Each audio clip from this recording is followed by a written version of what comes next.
चलिए तो स्टार्ट करते हैं। फाइल अपन ने ओपन कर ली है और अपन ने कल वाली क्लास में एक रेंडम पैराग्राफ लिया था, equal RAND bracket open and bracket close inter, और सेलेक्ट करने के बाद में यहाँ पर क्लिक करते तो साइज फोन का बड़ा होता है, यहाँ पर क्लिक करते फोन का साइज छोटा। यहाँ से परफेक्ट साइज जो भी आपको साइज करना हो, यहाँ से हम फोन चेंज कर सकते हैं जैसे भी फोन चेंज करना हो। यहाँ से बोल्ड, यहाँ से इटैलिक और यहाँ से अंडरलाइन। बट को कट करना तो इस टाइप से आप कर सकते हो। इसी के बाद में हमको यदि किसी भी चीज को नीचे लेके जाना तो उसको बोलते सबस्क्रिप्ट, यहाँ पर क्लिक करना, ऊपर लेके जाना तो उसको बोलते सुपर स्क्रिप्ट, ऐसा इस पर क्लिक करना, ठीक है। हाँ, सुपर स्क्रिप्ट।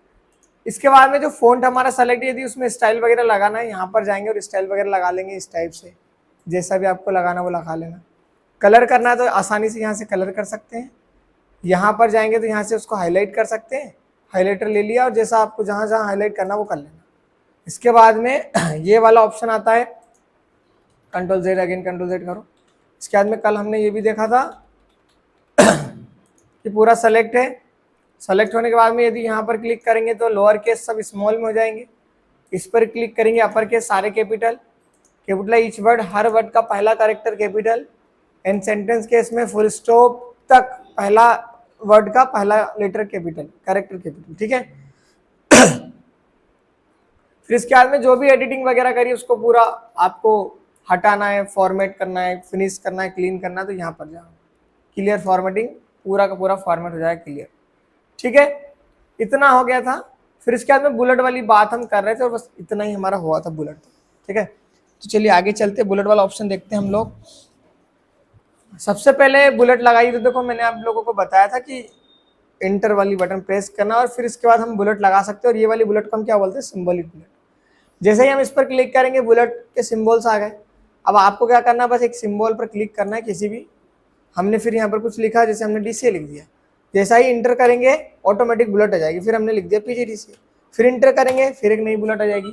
अब मान लो हमें बुलेट नहीं चाहिए तो एक बार और इंटर वाली बटन प्रेस करना, बैक स्पेस भी करोगे तो भी काम हो जाएगा, ठीक है। तो वो बुलेट हट जाएगी। यहाँ पर हमने फिर कुछ लिखा, हमको जो भी लिखना था हमने इस टाइप से। और यदि हमें फिर ऐसा लग रहा था कि मतलब ऐसा हम भूल गए थे कि एक और हमें ऐड करना था, तो फिर इसके लास्ट में जाकर इंटर करोगे। अरे लास्ट में जाकर इंटर करने से तो बुलेट आता है, ये तो हमको ध्यान रखना है, ओके। ये तो कौन सी बुलेट थी, सिंबॉलिक। इसके बाद ऑप्शन आता है नंबर बुलेट और अल्फाबेट। नंबर और अल्फाबेट का मतलब ये होता है, जैसे मान लो बुलेट को क्लिक करना है ना, यहाँ पर आप जाओगे तो देखो नंबर ले सकते हो दो। अब यहाँ पर कुछ लिखा अपन ने, फिर इंटर करा, ऑटोमेटिक चलते जाएगा। यदि मुझे 9 नंबर पे और कुछ लिखना था पर मैं भूल गया तो फिर इंटर करूंगा और यहाँ पर फिर कुछ लिख सकता हूँ, ओके, इस टाइप से। फिर यहाँ पर आप क्लिक करोगे तो नंबर को आप ब्रैकेट के अंदर भी लिख सकते हो, ये ब्रैकेट वाला ऑप्शन है। फिर रोमन वर्ड में लिख सकते हो जैसा हम जनरली लिखते हैं। अल्फाबेट में लिख सकते हैं, कैपिटल फुल स्टॉप के साथ में, एंड स्मॉल और ब्रैकेट के साथ में बुलेट्स भी लगा सकते हो और डॉट के साथ में बुलेट्स लगा सकते हो, ठीक है। तो इस टाइप से आप क्या करोगे, बुलेट होल यहाँ से ले लेना, कोई खास बात नहीं। तो इधर हमको क्या मिलेगी, सिंबॉलिक बुलेट, और यहाँ पर हमें क्या मिलेगा, नंबर वाली बुलेट है ना, नंबरिंग बुलेट, जिसमें अल्फाबेट भी शामिल है, रोमन भी शामिल है और नंबर्स भी शामिल है। इसके बाद में जब आप आगे जाओगे तो ये भी बुलेट का ही रूप है एक प्रकार से, पर ये आर्टिकल के लिए है। जैसे मान लो इस पर क्लिक करा, देखो आर्टिकल 1, और फिर इसके अंदर हम कुछ लिख सकते हैं। आपको ऐसे समझ में नहीं आएगा, मैं आपको एक बेसिक समझा देता हूँ, फिर मैं आपको ये बाद में ही बताऊंगा, है ना। देखो इसका मतलब ये होता है आर्टिकल का मतलब आप ऐसा समझ लो, जो इंडेक्स बनाते हैं ना हम बुक का, तो सामने वो हमें लिखना होता है ना, लेसन के नेम और साथ में पेज नंबर। उस कंडीशन में हमको क्या करना है कि उस कंडीशन में हम ये आर्टिकल वाली बुलेट्स ले सकते हैं, जिसमें हमको हाइपरलिंक बनाना पड़े, ऑटोमेटिकली हाइपरलिंक बना हुआ आ जाता है, हेडिंग बना हुआ आ जाता है। और जब हेडिंग को आप उधर ऐड करोगे ना इंडेक्स में तो वो हाइपरलिंक बन जाएगी। उसको बाद में समझना, पर आप अभी याद रख लो कि हमें हेडिंग वगैरह बनाना है, मेन हेडिंग, तो बार बार के लिए हम क्या करेंगे, ये एक बार में ये वाला बुलेट ले लेंगे, ठीक है। और 2 बुलेट मेन काम की, एक तो सिंबल वाली जो भी बताई और इसके बाद जो बताई नंबर वाली, वो ज़्यादा काम की, ठीक है। ये तो इसको तो हटाओ, अभी इसकी ज़रूरत नहीं है। फिर इसके बाद में ऑप्शन आता है, ये देखो ये अलाइनमेंट का ऑप्शन आता है। आप यहाँ से लेफ्ट साइड पर रख सकते हो अलाइनमेंट को, यहाँ पर सेंटर से इधर जस्टिफाई, इधर राइट साइड हो, यहाँ पर जस्टिफाई। जैसे हमारे पास ये हमारा वो पूरा पूरा ये है ना। अब हम क्या कर रहे हैं, हमने पूरा सेलेक्ट करा। यदि मुझे राइट साइड से लिखना तो मैं इधर क्लिक करूंगा, मुझे यदि सेंटर से लगाना होगा सबको तो मैं ऐसा लगाऊंगा, ठीक। और यदि मैं जस्टिफाई करूंगा तो देखो इधर की ये बराबर जो लाइन नहीं दिख रही ना, यहाँ पर क्लिक करने से इक्वल इक्वल हो जाएगी। ऐसा पहले ऐसा दिख रहा था और अब ऐसा दिख रहा है, तो ये थोड़ा ठीक लग रहा है ना। तो इसको बोलते हैं जस्टिफाई। तो जब आपको किसी भी टेक्स्ट को लेफ्ट साइड से लिखना होगा तो ये ऑलरेडी लिखा रहता है। सेंटर में करना तो यहाँ पर क्लिक करना, राइट साइड पर करना तो क्लिक करना इधर, है ना। जस्टिफाई का मतलब बराबर होता है, पर इक्वल कब होगी लाइन, जब थोड़ा बहुत उसको स्पेस देना होगा। अब इसमें एक ही वर्ड तो लिखा है, उसमें बराबर कैसी लाइन हो सकती है, पॉसिबल नहीं, ठीक है। यहाँ पर भी पॉसिबल नहीं क्योंकि इसके बीच में वर्ड है ही नहीं।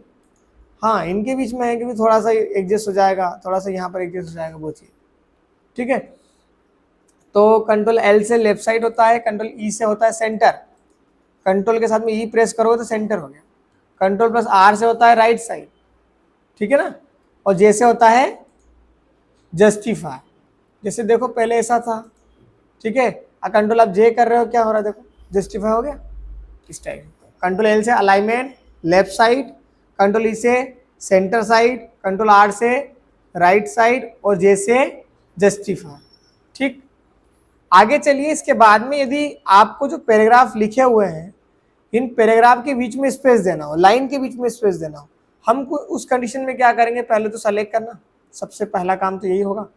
जाएंगे यहाँ पर 1.0 पर रखना होगा तो ऑलरेडी, क्योंकि वो 1.0 पे ही, जैसे जैसे आप बढ़ाते जाओगे वैसे वैसे इनके बीच का डिस्टेंस बढ़ते जाएगा। बात समझ में आ गया आप लोगों को, इस टाइप से। अब मान लो हमें पूरा का पूरा स्पेस कम करना है, जैसे यहाँ पर एक लाइन खाली है इस जगह, तो हम पूरा सेलेक्ट करेंगे। एंड पूरा सेलेक्ट करने के बाद में जाना है यहाँ पर देखो लिखा है रिमूव आफ्टर स्पेस पैराग्राफ, इस पर क्लिक करना, देखो पूरा पूरा हट गया स्पेस। तो कभी करना होगा जैसे पूरा, तो फिर कंजेस्टेंट ज़्यादा लग रहा है, वो समझ में नहीं आ रहा है। जैसे कंट्रोल Z करो, अभी प्रॉपर समझ में आ रहा है कि हर एक पैराग्राफ अलग अलग है, ठीक है ना। पर मान लो कि हमें कुछ बनाना है रेज्यूमे वगैरह, और एक पेज हो गया हमारा और एक लाइन एक्स्ट्रा जा रही है दूसरे पेज पर, तो हम 2-3 लाइन को नीचे वाली सेलेक्ट करके उसको रिमूव कर देंगे ताकि वो वहीं की वहीं एडजस्ट हो जाए। क्योंकि एक लाइन यदि एक्स्ट्रा जा रही है तो एक पेज एक्स्ट्रा जा रहा है, और ऐसे फिर यदि 2-4 हज़ार कॉपी निकालना होगा फिर 2-4 हज़ार पेज भी तो जाएंगे एक्स्ट्रा, फिर उसमें दिक्कत आएगी, ठीक है। तो कभी 1-2 लाइन 3-4 लाइन ऐसा हो कि वो एक्स्ट्रा हो रही, तो फिर उस कंडीशन में हम क्या करेंगे, उसको एडजस्ट कर लेंगे आपस में वहीं का वहीं, ताकि वो एक ही पेज में एडजस्ट हो जाए। या 2 पेज में बनाया तो 2 पेज और 5 लाइन एक्स्ट्रा आ गई, तो थोड़ा ऐसा एडजस्ट करेंगे कि 2.5-2, 3-3 लाइन हर पेज पे हो जाए ताकि वो वहीं का वहीं एडजस्ट हो जाए, ठीक है ना। आगे चले। मतलब ये इसका काम कुल मिला के स्पेस लाइन में और पैराग्राफ में स्पेस देने का काम है, सिंपल सी बात, ओके। इसके बाद में देखो ये क्या था, पहले ये बताइए मुझे। हाईलाइट था, ये आपके टेक्स्ट को हाईलाइट कर रहा था, ठीक है। मान लो आपको पैराग्राफ को हाईलाइट करवाना, उस कंडीशन में हम सेलेक्ट नहीं कर रहे हैं, है ना, डायरेक्ट हम यहाँ पर जाएंगे और इस पर क्लिक करेंगे तो पूरा पूरा पैराग्राफ हाईलाइट हो जाएगा, ठीक। और हाँ सेलेक्ट करोगे तो कोई दिक्कत ही नहीं, फिर सेलेक्ट कर लो, समझ गए। हाईलाइट और इसमें दोनों में अंतर है, वो अंतर क्या है वो भी दिखा देता हूँ आपको, यहाँ पे हाईलाइट करके भी दिखा देता हूँ। हाईलाइट लाइंस वाइज होता है, ये देखो इनके बीच में थोड़ा सा गैप दिख रहा होगा आपको, वाइट वाइट, है ना, वो अलग ही मेंटेन करके रखेगा। हाईलाइट और तो जो ऊपर वाला कलर करा ना, इसको बोलते हैं शेडिंग। क्या बोलते हैं, शेडिंग। आप जब यहाँ पर जाओगे तो लिखा हुआ भी मिल जाएगा आपको शेडिंग। ये पेज कलर नहीं करा हमने, पैराग्राफ का कलर करा। जब हमें पेज का कलर करना होगा तो फिर हम यहाँ नहीं जाएंगे, हम इंसर्ट पर जाकर ये इधर यहाँ पर एक ऑप्शन आता है पेज कलर, कहाँ पर गया, सॉरी डिजाइन वाले ऑप्शन पर, डिजाइन वाले ऑप्शन पर यहाँ पर जाते हैं ना, इधर से फिर पेज कलर करते हैं, जैसे इसका कलर करा ना इस टाइप से, ठीक है। अभी तो नहीं कर रहे हैं हम लोग, और मैं आपको बता रहा हूँ कि कलर यदि करना होगा तो फिर हम वहाँ से ही करेंगे पेज का कलर। ये समझ में आया आप लोगों को, शेडिंग वाला ऑप्शन कर लेना आप। अच्छा मुझे आप बताओ कि इसमें कितने पैराग्राफ दिख रहे हैं आपको, 5 पैराग्राफ दिख रहे हैं, बहुत बढ़िया। पैराग्राफ कब बनता है, जब हम इंटर करते हैं। ठीक है, हम यहाँ पर हैं, इंटर करा, अब कितने पैराग्राफ हो गए? 6 हो गए। समझ में आ गई बात? जब मुझे हर एक पैराग्राफ को एक बॉक्स में फिक्स करना होगा तो लिखने के बाद भी हम लोग सेलेक्ट कर सकते हैं, एंड सेलेक्ट करने के बाद में अब जब यहाँ पर जाओगे तो यहाँ पर देखो ऑल बॉर्डर ऑप्शन आया। पहले ऑल बॉर्डर का मतलब ये होता है कि हर पैराग्राफ में आपको बॉर्डर लगाना, सिंपल सी बात। यदि हर पैराग्राफ में बॉर्डर नहीं लगाना तो हम आउटसाइड भी कर सकते हैं, पर वो फिर आउटसाइड में क्या होगा, जितने भी 4-5 आपके जो पैराग्राफ है उसमें सब में एक ही बॉर्डर लग जाएगी। ये पेज की बॉर्डर नहीं है, ये पैराग्राफ की बॉर्डर है। ठीक है, पेज की बॉर्डर के लिए हमारे पास दूसरा ऑप्शन आता है, वहां से हम बॉर्डर लगाएंगे। तो हमने आउटसाइड पे क्लिक करा तो एक जो हमारे जो भी पैराग्राफ थे वो देखो एक में हो गए फिक्स। पर यदि हम ऑल बॉर्डर पे क्लिक करते हैं यहाँ से तो क्या होता है, देख जितने आपके पैराग्राफ, अब यहाँ पर यदि बीच में तुम इंटर प्रेस करोगे, इंटर का मतलब क्या होता है, पैराग्राफ बन जाएगा तो ऑटोमेटिकली वो बॉर्डर के अंदर आ जाएगा। समझ गए? आपको मतलब बॉर्डर लगाना नहीं पड़ेगा। तो कभी ऐसा हो कि हमको पैराग्राफ को बॉर्डर मतलब बॉक्स में रखना हो तो पहले बॉक्स बना लेना या फिर बाद में बना लेना, एक ही बात। ठीक है ना, इस टाइप से बनाते हैं। तो दोनों ऑप्शन मैंने बताया, आउटसाइड वाला मतलब बाहर की साइड, बीच से उसको कुछ मतलब नहीं रहेगा, और ऑल का मतलब पूरा पूरा जो जो पैराग्राफ दिख रहा है सब में आ जाए। ठीक है, टॉप पर वाटर चाहिए होगा तो टॉप पर भी ले सकते हैं, बॉटम पर भी ले सकते हैं। कभी कोई कंडीशन ऐसी बन रही है जब हमें केवल लेफ्ट साइड चाहिए होगी या राइट साइड चाहिए होगी तो फिर हम उस कंडीशन में ये कर सकते हैं। जैसे मैं इसको भी हटा रहा हूँ,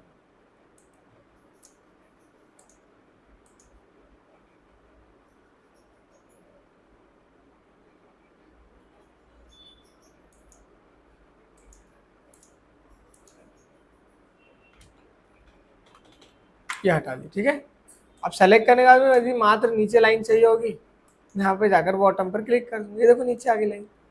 टॉप पर चाहिए तो टॉप पर ला सकता हूँ, है ना। ऐसे एक सिंगल लाइन भी ला सकता हूँ और मल्टीपल भी अपन लाइन ला सकते हैं, बॉर्डर ला सकते हैं। ठीक है ना। आगे चले, फिर इसके बाद में देखो ये बहुत काम का है, इसको शॉर्ट बोलते हैं या फिर फिल्टर भी बोलते हैं। ठीक है, उसके लिए हमें एक चीज़ लिखना पड़ेगा, मैं लिख के बताऊँ। यहाँ पर अल्फ़ाबेट मैंने यहाँ पर बुलेट्स ले ली, यहाँ पे मैं नाम लिख रहा हूँ, पहले राज लिख देता हूँ। ठीक है, राज, फिर अमन, फिर बबलू, फिर करण, श्याम, ठीक है, जय, अजय। अब देखते जाओ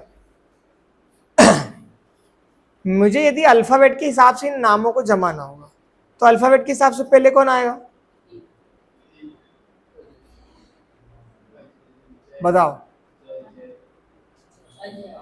देखो ए वाला तो आएगा पहले अल्फ़ाबेट के हिसाब से, फिर बी वाला, फिर सी वाला, ये तो हो गया। अब अजय आएगा कि अमन आएगा, ये बता। अजय क्यों आएगा और अमन क्यों नहीं आएगा? हाँ, अल्फ़ाबेट में यदि आपने एक रूल को फॉलो कर रहे तो दूसरी लाइन तीसरी लाइन सब फॉलो होगी। समझ गए? तो ए तो पहले आ गया, अब अमन भी ए में आ गया और जय भी ए में आ गया। अब दोनों में से पहला किसको ले, तो भैया एम 13 नंबर पे आता है, जे 10 नंबर पे आता है, मतलब जे तो पहले आता है ना, तो हमें क्या करना है, पहले जे आएगा फिर उसके बाद अमन आएगा। अब हमें इनको अल्फ़ाबेट के हिसाब से जमाना होगा ना, तो हम परेशान नहीं होंगे, बढ़िया इसको सेलेक्ट करना आप लोग, ऐसा जाना यहाँ पर शॉर्ट वाले ऑप्शन पर। जैसे आप जाओगे असेंडिंग ऑर्डर डिसेंडिंग ऑर्डर दोनों ऑप्शन मिले। ठीक है, असेंडिंग का मतलब बढ़ते क्रम, डिसेंडिंग यानी कि घटते क्रम। और आपने ओके पे क्लिक करा, ये देखो अल्फ़ाबेट के हिसाब से जम गए, हमको जमाना नहीं पड़ा। इसकी जगह यदि हमारे पास नंबर होता ना तो नंबर भी आगे पीछे हो जाता। ठीक है, मैं इधर नंबर भी आपको लिख के बता देता हूँ।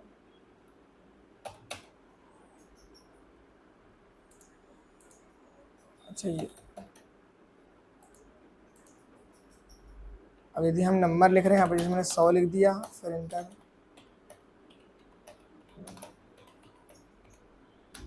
ठीक है, इस टाइप से वैल्यू है हमारे पास, वो तो हम इसको सेलेक्ट करेंगे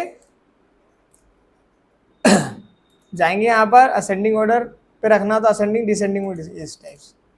समझ गए? तो इसमें एक फ़ायदा तो ये है कि यदि हमको नाम को जमाना है तो हम लिख भी सकते हैं, लिखने के बाद में भी जमा सकते हैं, कोई दिक्कत नहीं, वो ऑटोमेटिकली एडजस्ट हो जाएगा। और डिसेंडिंग ऑर्डर में लिखना होता तो डिसेंडिंग ऑर्डर पे क्लिक कर देते वहाँ पर, बस सिंपल सा क्लिक ही तो करना था हमको।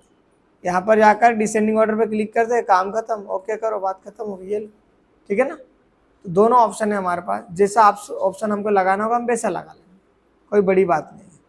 क्लियर। इसके बाद में ऑप्शन आता है ये वाला, इसको बोलते हैं इंक्रीज इंडेंट और डिक्रीज। पहला वाला डिक्रीज है, सेकेंड वाला इंक्रीज। अब इंडेंट का मतलब क्या होता है, तो भाई साहब इंडेंट का मतलब ये होता है, अच्छा मान लो मुझे यहाँ पर एक फोटो लगाना है इतनी जगह, तो कहाँ लगाऊँ, तो जगह ही नहीं दिख रही मुझे, तो जगह बनाना पड़ेगा। ठीक है, जगह बनाने के लिए पैराग्राफ को पूरा राइट साइड पे लेके जाओ, और जो राइट साइड पे लेके जाना होता है उसी को बोलते हैं इंक्रीज इंडेंट। ठीक है, तो हमने इसको पूरा सेलेक्ट करा, सेलेक्ट करने के बाद में जैसे ही आप यहाँ पर क्लिक कर रहे हो क्या हो रहा है देखो, अब यहाँ फोटो लगा दो और इधर आपको वो आ गया। न्यूज़पेपर देखते हैं हम, इधर एक साइड फोटो एक साइड टेक्स्ट लिखा आता, हमारी बुक हमने देखी है, एक बुक आता, उसमें इसमें फ़ायदा क्या पता है कि इमेज भी लगा लो और उधर साइड में जो खाली जगह है उसमें लिख भी दो। नहीं तो इमेज भी लगा ले तो भी काम हो जाता, पर फिर वो उधर खाली जगह छूट जाती ना, और वैसे ही खराब जाती वो खाली जगह। और जैसे जो बुक बनेगी यदि इतनी इतनी खाली जगह छोड़ेगा तो फिर तो उसका कल्याण ही हो जाएगा ना। उसमें प्रिंट आउट कितने लगेंगे, बहुत सारे प्रिंट आउट लगेंगे। यदि 1 लाख फोटो कापी इनकी निकालना होगा तो इतने से पेज की चक्कर में 1 लाख जगह इतनी खराब होगी, उसमें कम से कम 10,000 पेज तो बन जाएंगे ना, इतनी इतनी जगह मिलाएंगे तो अपन, मतलब एक पेज का ये 10वां हिस्सा तो हो सकता है ना, इतना तो खराब होगा हमारा। तो हम अलाइनमेंट सेट करते हैं, उसको बोलते हैं इंक्रीज इंडेंट। अभी हमने ये जो काम करा ना, अभी कंट्रोल Z से मैं वापस आ गया हूँ। ठीक है, इसका शॉर्टकट भी होता है, Ctrl+M से होता है इंक्रीज इंडेंट। क्या होता है, कंट्रोल वाली बटन प्रेस करना, M को प्रेस करते जाओ, देखो इंक्रीज होते जा रहा है, जितनी बार प्रेस करो उतनी बार हो जाएगा। ठीक है, और एक शॉर्टकट होता है Ctrl+T, पर Ctrl+T में पैराग्राफ की पहली लाइन वहीं पर रहेगी और दूसरी लाइन से वो चालू करेगा। जैसे Ctrl+T करो ये देखो, ठीक है, दोनों का मतलब सेम है, पर एक में लाइन वहीं पर होकर दूसरी लाइन से चालू हो रहा है और एक में पूरा पूरा पैराग्राफ जा रहा है। तो पूरा का पूरा पैराग्राफ जो जाता है उसको इंक्रीज इंडेंट बोलते हैं, और वो किसका शॉर्टकट है, Ctrl+M का। और पहली लाइन वहीं पर रखना है, बाकी पूरा पूरा पैराग्राफ को राइट साइड पे लेके जाना है, तो उसको उसका शॉर्टकट क्या है, Ctrl+T। ठीक है तो ये दोनों शॉर्टकट याद रखना आप लोग। ठीक, इसके अंदर लास्ट में एक ऑप्शन आता है हमारे पास, ये वाला देखो पैराग्राफ को हाईलाइट करने के काम में आता है। बस जो हमारे पास पैराग्राफ है, हर पैराग्राफ को बस हाईलाइट करेगा और इसका कुछ भी काम नहीं। तो जैसे मुझे पैराग्राफ गिनना होगा कितने हैं, तो 1 2 3 4 5 और यहाँ पर 2 3 छूटे हैं इस टाइप से जगह। ठीक है, तो ये कुल मिला के एक आप ऐसा मान लो सिंबल है हाईलाइट करने का। ठीक है, बस बाकी और कुछ भी काम का नहीं। उसको हटाना होगा तो इसी पर क्लिक करना, हट भी जाएगा। ठीक है, तो आज हमने ये वाला भी रिवीजन कर लिया, ये वाला मैंने ऑलरेडी बता चुका था, और फिर पैराग्राफ वाला पूरा रिवीजन करा, इससे ज़्यादा नहीं पढ़ेंगे हम लोग। ठीक है, अब मैं आप लोगों को एक सिंपल एक फॉर्मेट भेजूंगा, तो उसको थोड़ा सा बनाने की कोशिश करना, बन जाएगा आप लोगों से। ठीक है, अब आप क्या करोगे,